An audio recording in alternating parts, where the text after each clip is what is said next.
that all contributes into whether or not somebody will express their anxiety or not have any anxiety symptoms. So it's fascinating that could happen. Hey everyone, welcome back to my channel. Today I'm going to do a deep dive on anxiety. I feel like this is such good information, especially with things like TikTok and Instagram Reels being so popular, and people get just a second to kind of describe anxiety, and then people run off with that, believing that they do have an anxiety disorder, maybe not being able to understand what's the difference between stress and anxiety. And so in this video, we're really going to break it down. Of course, I am not your therapist and this is not therapy, but I hope that this helps as kind of like a guide. And then at the end, we'll talk about resources and things that you could do in order to help yourself if you feel like you're resonating with this video.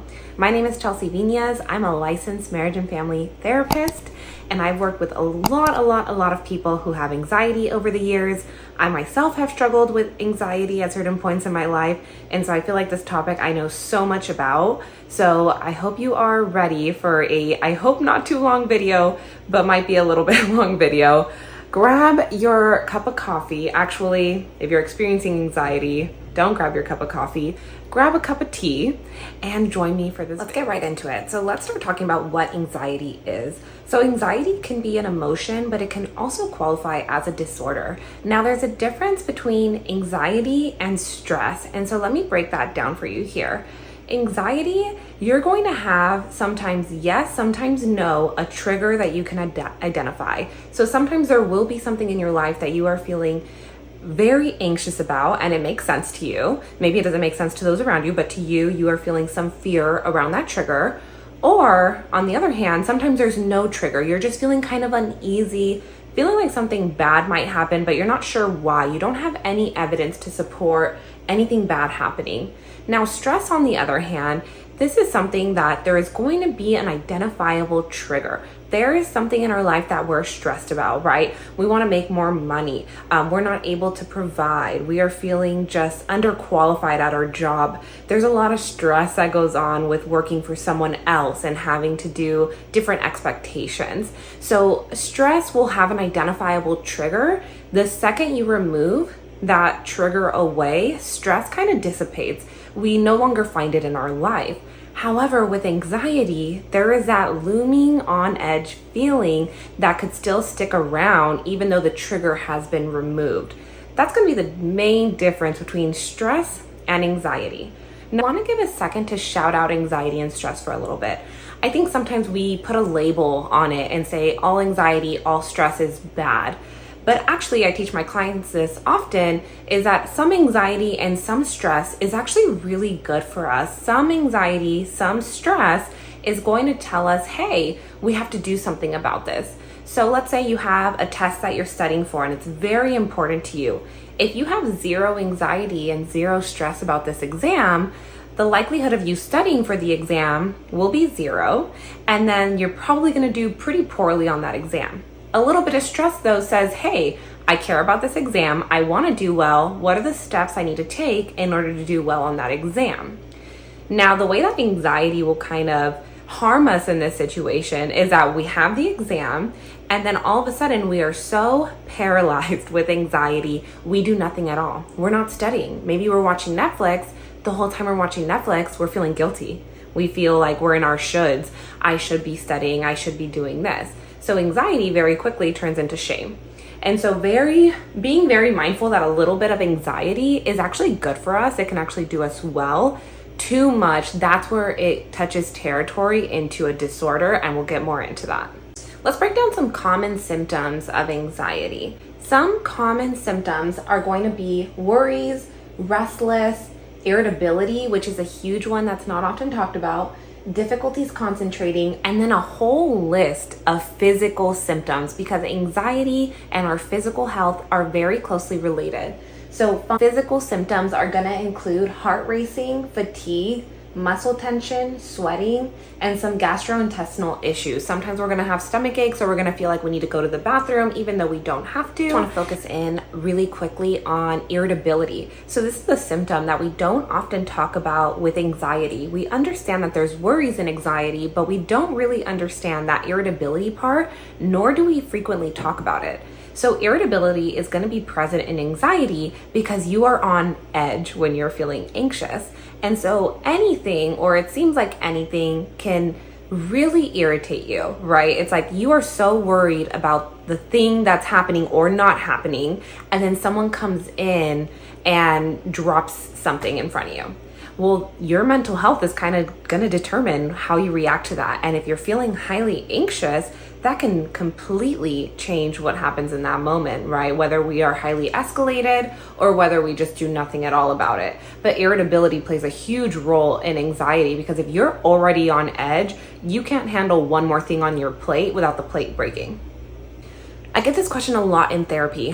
Where does anxiety come from? And there's a lot of causes of anxiety. Let's just kick it off and start with some hereditary causes. So if anxiety runs in your family, if people in your family often experience anxiety, whether diagnosed or undiagnosed, this can be in your genetics. So you can be prone to anxiety if somebody in your family has anxiety. Now, this isn't the end all be all. We can still have family members with anxiety and then not get it ourselves because genetics are wild like that. And I'm not a genetics professional, so I'm not going to get into the genetics piece of this. What I will say is that sometimes we can see in family lineage, like, oh, mom or grandma had anxiety and then daughter had anxiety. So genetics plays a huge role in it, and I don't want to discredit that. Our environment also has a huge role in it.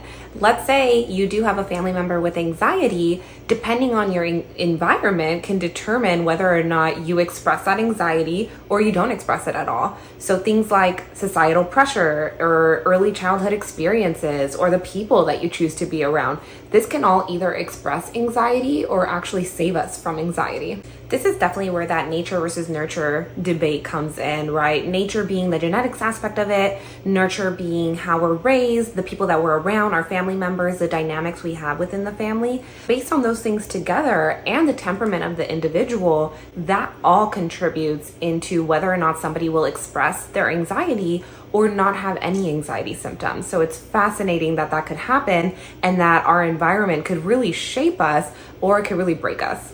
Okay, now that we have a general overview, the nature versus nurture debate, let's talk about what's going on in our brain when we are experiencing anxiety. So in order to understand that, we have to understand these things called neurotransmitters. These are chemical substances that send messages between nerve endings. And so depending on what's firing at what time can determine how we're feeling, what's going on in our life, and if anxiety is being expressed or not.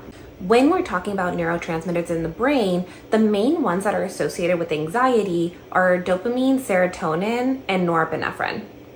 Any imbalances in these, and you might express that anxiety mood, feeling, or distress. Let's just take serotonin, for example. This is the feel-good neurotransmitter of our brain. So when there's low levels of serotonin in our brain, we're often going to feel uneasy and a little bit on edge.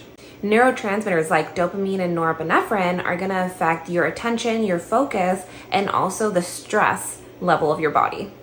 Okay, don't make me say the full name, but GABA is another neurotransmitter that plays a role in regulating anxiety. What GABA does is that it helps to calm neural activity.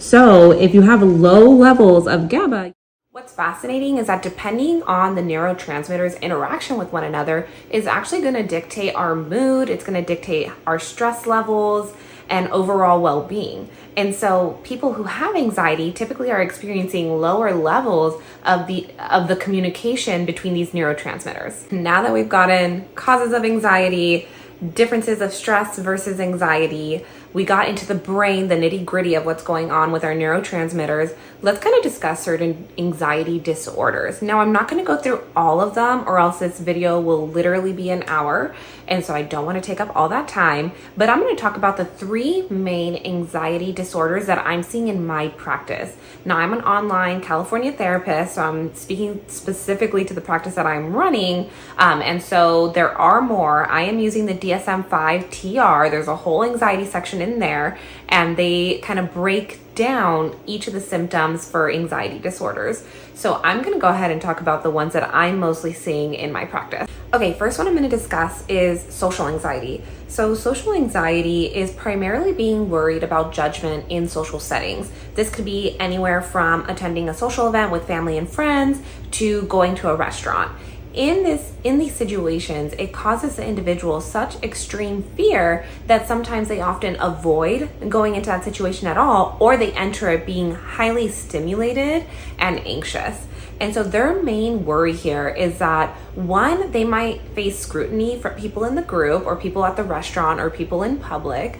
And two, they might act in a way that would get them judged. So they're worried about their actions in social settings, and also they're worried about maybe people judging them with or without their actions. And so it causes significant distress in their life, and oftentimes they're avoiding any social outings. Next one that's really big that I see often is panic disorder. Panic disorder is a description for when you get panic attacks. And panic attacks are very, very intense. I'm going to list a few of the symptoms that you're feeling when you get a panic attack. Now, mind you, with panic attacks, you are getting no warning at all. Sometimes there is a trigger, but oftentimes there is no trigger. And the most popular trigger is that you're worried you might get another panic attack and not be able to control it or be in the middle of something. So let's talk about the different things that could happen to you when you're having a panic attack. Some of the symptoms for a panic attack would include palpitations, sweating, trembling, shortness of breath, feelings of choking, chest pain, chills, feeling dizzy, numbing or tingling, derealization or depersonalization, which is loss of self or loss of the environment, fear of losing control, and fear of dying. Now, with panic attacks, you don't have to get all those symptoms at the same time. If you're experiencing any of those, it can be extremely frightening in the moment and unsettling and make you feel as though something majorly wrong is going on. Oftentimes, a lot of people who experience panic attacks end up in the ER thinking that they're having a heart attack. That's how intense the symptoms are. And so if you know anyone that has panic attacks or you're having panic attacks, be very gentle with yourself during that time and allow yourself to bring yourself to the present moment. I do want to differentiate between panic attacks and anxiety attacks. I hear them oftentimes interchangeably. Even I've done that interchangeably, use panic attack instead of anxiety attack. And so I just kind of want to describe the difference. With an anxiety attack, it's going to be a lesser version of a panic attack typically. You're going to have some of those symptoms, but they're not going to be as severe. And the most telling here is that there is likely a identifiable trigger with an anxiety attack. Maybe this attack was building up over time, whereas with the panic attack, there's almost no warning at all. It just onsets. And so anxiety attack, you kind of have that identifiable trigger. Maybe you're at work and the boss just threw another project at you. You're starting to breathe uneasily, but at the same time, when that trigger is removed, you're able to calm down and you're able to have perspective. With panic attacks, you're not having that perspective. Okay, on to the last one, generalized anxiety disorder. Now, this one is the most common that I see in my practice, and this one is saying that you are having excessive worries about a whole plethora of things. It doesn't have to be about being in social settings, although it could. It has to do with everything under the sun. You just tend to worry about a lot of things in your life. Doesn't matter what the category is, you're likely worrying about it. These symptoms are present for 6 months or longer. That's a key point there. And you are finding it very difficult to control the worry about these situations. And so let me break down some of the symptoms that you could be experiencing. You don't need all of these in order to be diagnosed generalized anxiety disorder, but here are some of the symptoms. After feeling that excessive worry, you might also be feeling restless or on edge, easily fatigued, difficulties concentrating, irritability, muscle tension, and having sleep disturbances. Okay, as we've explored today, anxiety is multifaceted. There is a lot going on with anxiety. If you clicked on this video, I'm assuming because you are either experiencing these symptoms or someone you love is experiencing these symptoms and you're trying to understand it from their perspective. There's a lot happening in our brain. There's a lot happening in our environment that could be causing these anxiety symptoms. And so being patient with ourselves as we work to heal these. If you're in California and looking for an online therapist, I am accepting new clients. I have all my information listed down below if you would like to start working on those symptoms. Go ahead and click for a free 15-minute consultation. That link is below. Now, if you just want more information on how to find a therapist in your area, click the next video. I will get you set up and helped out with finding a therapist in your area. And if you would just like some coping strategies, coping skills to manage anxiety, I do have a video on that as well. You can click that video too and allow yourself to maybe implement some of those coping strategies today. Thank you so much for watching, and I'll see you in my next video.